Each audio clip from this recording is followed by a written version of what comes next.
પૈસો પૈસાને ખેંચે છે અને પૈસો જ પૈસાને ખેંચે છે, એમાં બહુ મોટો ફરક છે. મોટાભાગના લોકો એવું વિચારીને બેસી જાય છે કે ભાઈ પૈસો જ પૈસાને ખેંચે છે, મતલબ કે પૈસા બનાવવા હોય તો તમારે પહેલાં થોડા હોવા જોઈએ. એમાં એટલું બધું ટ્રુથ નથી જેટલું તમને લાગે છે.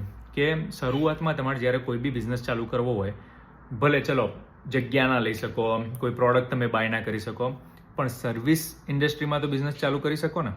અને શરૂઆતમાં ચલો બિઝનેસ ના ચાલુ કર્યો, પણ જે નોકરી કરતા હોય કે જે બી કામ કરતા હોય એમાંથી સેવિંગ કરીને થોડું ભેગું કર્યું હોય, એનાથી હું શું વસ્તુ ટ્રાય કરી શકું એ તો કરી શકો ને.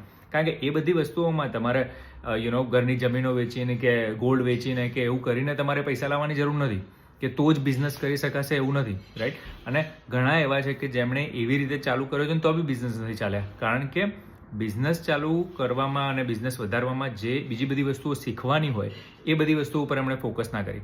પણ જો તમારી જોડે આવડત હોય કે તમે કોકને કંઈ વસ્તુ ઓફર કરી શકતા હોય, રાઈટ, કોઈ બી તમે સર્વિસ ઇન્ડસ્ટ્રી પકડી લો, કે તમે કોકનું અકાઉન્ટિંગ કરી આપતા હોય, કોઈક ટાઈપનું કોચિંગ કરતા હોય, તમે સોફ્ટવેર ડેવલપમેન્ટ કરતા હોય, રાઈટ. હું બધા ટાઈપના લોકો જોડે કામ કરું છું. મને ખબર છે કે એમાંથી બહુ ઓછા લોકો એવા હશે કે જેમને ઇનિશિયલી મૂડી હતી કોઈ બિઝનેસ કરવા માટે.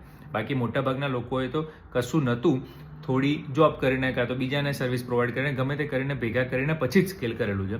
એટલે મગજમાંથી જો એવું હોય ને કે પૈસો નથી એટલે હું બિઝનેસ નહીં કરી શકતો, એ કાઢી નાખો. હા, શરૂઆતમાં તકલીફ પડશે ખરી કે ભાઈ પૈસો નથી અને કંઈક કરવા માગું છું, તો તમારે શીખવું પડશે કે ભાઈ કેવી રીતે હું મારી સર્વિસ વેચું, કઈ રીતે મારી સર્વિસનું બ્રાન્ડિંગ કરું, રાઈટ, કઈ રીતે હું પ્રાઇસ કેવી રીતે નક્કી કરું કે કેટલા ચાર્જ કરવા, કેવી રીતે ક્લાયન્ટ લાવું, એ બધી વસ્તુઓ શીખવી પડશે. કારણ કે એ બધી વસ્તુઓ તો તમારે પૈસા હશે ને ચાલુ કરશો તો એ શીખવી પડશે. કદાચ થોડું ઇઝી પડશે કારણ કે તમે કોઈને હાયર કરી દો કે વોટ નોટ, રાઈટ, ગમે તે સોલ્યુશન તમે ફાઇન્ડ કરી દો. પણ જે માનસિકતા લઈને એ લોકો બેસી રહ્યા છે ને કે ભાઈ પૈસા નથી એટલે હું કશું જ ના કરી શકું, એ નહીં, ખોટું, એ ખોટું છે ભાઈ.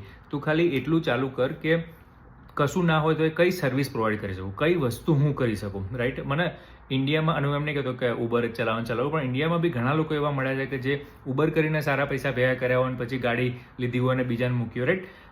હજારો એક્ઝામ્પલ એવા આપી શકું છું. પણ પહેલાં માનસિકતા ચેન્જ કરવી પડશે કે ભાઈ પૈસો જ પૈસાને ખેંચે છે, પૈસો પૈસાને ખેંચે છે, પણ પૈસા નહીં હોય તો એનો મતલબ એમ નહીં કે આપણે પૈસા ના બનાવી શકીએ. ચલો, હોપફુલી ઇટ હેલ્પ્સ.